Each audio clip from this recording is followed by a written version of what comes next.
Yo, what's up? Welcome back to another episode of The Sauce. We are into NFL Week 4 already, and we're off to a great start this football season. All 5 college football weeks and all 3 NFL weeks have all been in the green for me. Obviously, it's not going to stay like that forever, but I'm loving it while it's lasting. Let's keep that positivity rolling. Got an NFC North battle here. Lions in Lambeau against the Packers. This line was Packers minus 1.5. It's actually Packers plus 1.5 now. Total sitting at 46. Let's go. Welcome to The Sauce. The Sauce. Sauce. Hey, get the sauce. So like I said, this line was Green Bay minus 1.5, but the early action came in heavy on Detroit and shifted this line over to Green Bay plus 1.5. Injuries may have also played a factor in that as well. Since the line movement though, action's pretty split even on this one. Both the tickets and the handle pretty much dead 50-50. So let's talk Green Bay, and we'll start with their comeback win last week. 12:50 left in the fourth quarter. Packers were down 17-0. Jordan Love had done basically nothing up until that point in the game. In fact, if you take Jordan Love's numbers from the first 2.5 quarters of that game and put them next to the numbers from the last quarter and a half, I mean, it's night and day. His numbers on the day weren't pretty at all, but he really showed up when it counted and got the win. Now, obviously, Saints missing a 46-yard field goal with 1:10 left definitely helped with that, but still, we got to note that Jordan Love did show up. Look, Jordan Love has not been perfect by any means, but it's wildly impressive how this Packers offense is working without a run game whatsoever. I mean, they have no run game. Packers offense is 9th in overall DVOA. Pass game is 2nd. Run game all the way back at 27th. So this Green Bay offense is running on Love. Packers running backs are averaging just 3.03 yards per carry. That's 23rd best in the NFL. Offensive line is generating 0 push, 28th in adjusted line yards. Add on the fact that Aaron Jones is dealing with an injury, and you got one ugly looking run game to start the season. Now, some good news would be Aaron Jones is most likely back on the field for the Packers this week, and the same can be said for Christian Watson. He participated in a couple light practices. Looks like he might be back as well. But the left side of that offensive line is still out. Bakhtiari and Jenkins both still out. And now Zach Tom is listed as questionable, the guy who's been playing at right tackle. So Packers offense still dealing with serious injury problems. But the Lions defense is anything but healthy right now. I mean, sure, they're in a better spot this week than they were last week. Both Emmanuel Mosley and Kirby Joseph have participated in light practices Monday, Tuesday, and Wednesday. Looks like they're both going to be active.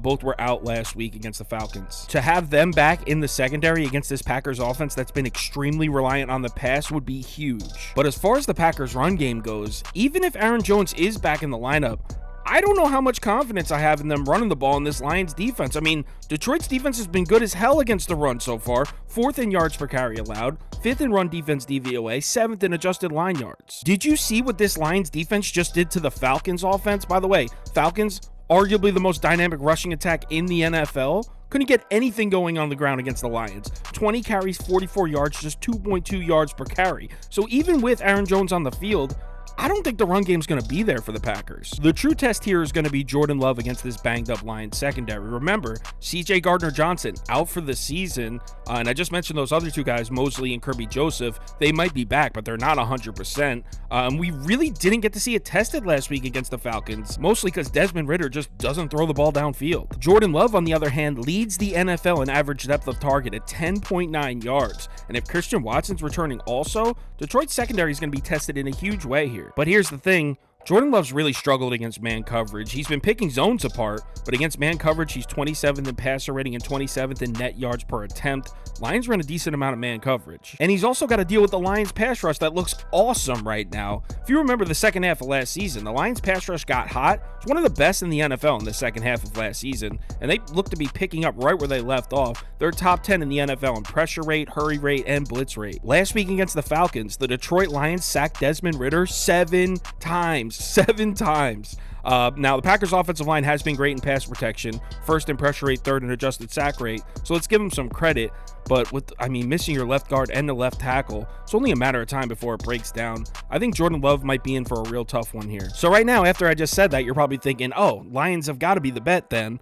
Well, keep in mind this game's in Lambeau Field, and the Lions offense just is not the same on the road. Lions offense at home at Ford Field last year, first in points per game and first in red zone percentage, third in third down percentage, but on the road, those numbers dropped to 19th, 19th, and 26th. Jared Goff's numbers also dramatically worse on the road. Last season, 23 touchdowns, 3 interceptions at home at Ford Field. Second best home passer rating in the NFL. On the road, much, much worse. And it's not just the home-away splits we got to worry about here. Rashawn Gary might be the most underrated player in the league right now. He leads the NFL in pressure rate at 29.5%. So not the Packers' defensive front.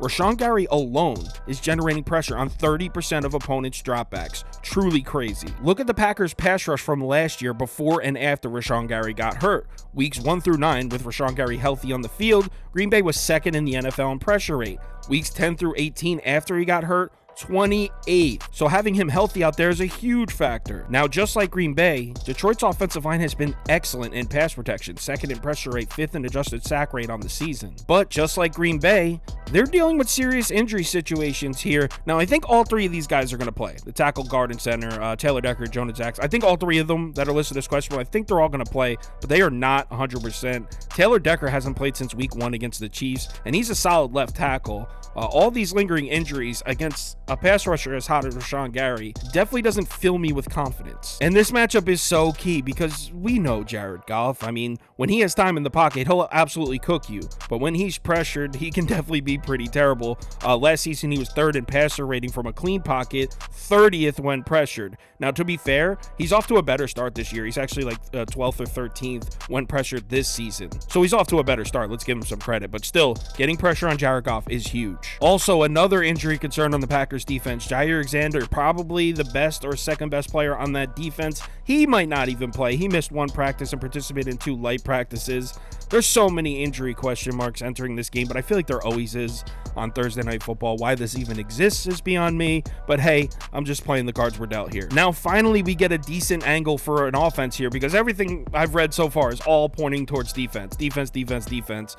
Packers run defense is not good. This is a unit that can be beaten. This is the weak spot of their defense. Last year, Green Bay was arguably the worst run defense in the entire NFL. Dead last in adjusted yards, 31st in DVOA, 28th in yards per carry allowed. Now, they are off to a better start this year, 21st, 17th, and 18th, but this is still a run defense that can be beaten. David Montgomery might be coming back as well. So I think Detroit, I'm not saying it's going to be an onslaught, but I think Detroit should be able to establish a bit of a run game in this one. As far as when I'm betting in this game, I hate that I have to take the under because everyone's taking the under. Over 80% of the money is in on the under, but I like both defenses in this matchup, and primetime unders have been hitting at a huge rate. I don't have the numbers, but I saw like primetime unders like 10-2 or something like that, so I'll side with the heavy public on this one and take the under at 46. As far as picking a side, I mean, I really want answers to these injury questions. There's so many question marks. There's so many questionables in this game. Makes it really hard to place a bet right now. So I'm not placing a bet right now. I'm not betting anything yet, but I'm on the Lions. I'm almost positive I'm going to be on Detroit. If you're on the VIP list, I probably won't be posting my bets until like 5 p.m. I'm waiting as long as I can to try to get as many injury questions answered. But I'm not going to be on Green Bay. It's going to be either Detroit or pass. So give me the Lions for this video's sake. I'll say Detroit -1.5. If you want my top bets, parlays of the day, if you want to join our Discord, or you want to get on the NFL weekly against the spread giveaway contest, head over to KyleKirms.com. All the information's right there on the homepage. NFL Week 4, we're off to a great start this football season. Let's stay positive. Remember to bet responsibly, and I'll talk to you in Discord.